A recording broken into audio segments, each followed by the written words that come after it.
ملک و ملت کے غدار ہیں، اسلام کے بھی غدار ہیں، پاکستان کے بھی غدار ہیں، اور ختم نبوت والے اپنے نبی کی ختم نبوت کے بھی وفادار ہیں، پاکستان کے بھی وفادار ہیں۔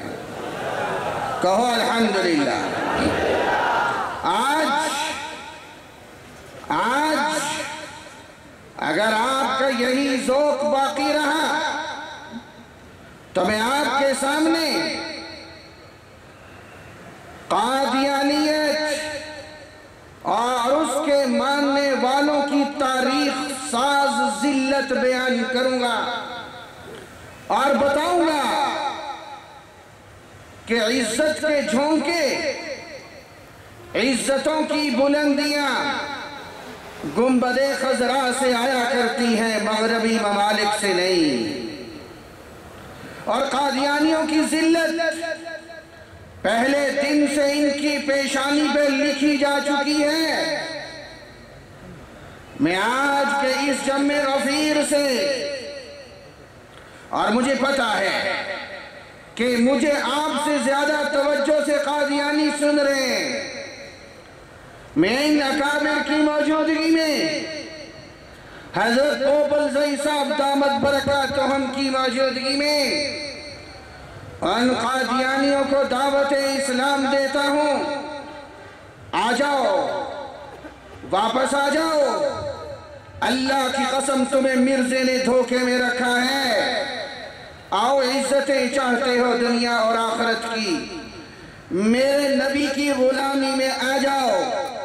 یہ عالمی مجلس ختم نبوت کی کانفرنس کا پیغام ہے۔ ایک پیغام میرے رب نے مجھے اور آپ کو دیا، ذرا پوری توجہ مجھے دیجئے، ذرا پورا دھیان دیجئے، ذرا قلب و نظر سماعتوں کو میری طرف متوجہ کیجئے۔ ایک پیغام ہے میرے رب کا پشاور والو۔ میرے رب نے فرمایا، یا ایہا الذین آمنو، اے ایمان والو۔ کون؟ جو میرے نبی کے زمانے میں تھے؟ نہیں، جو قیامت تک کا آخری امتی آئے گا۔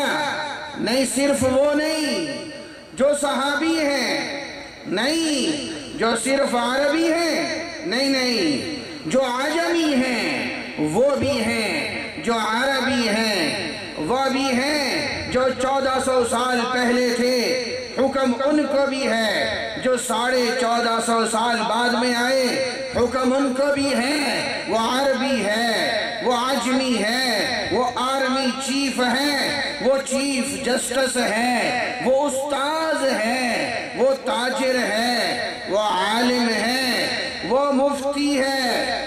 سنو، ایک پیغام سنو، کل قیامت کے دن کوئی افسوس نہ کرے مجھ تک پیغام پہنچا نہیں تھا، میرے رب نے ایک پیغام دیا ہے، یا ایہا الذین آمنو من یرتد، سنو مرتد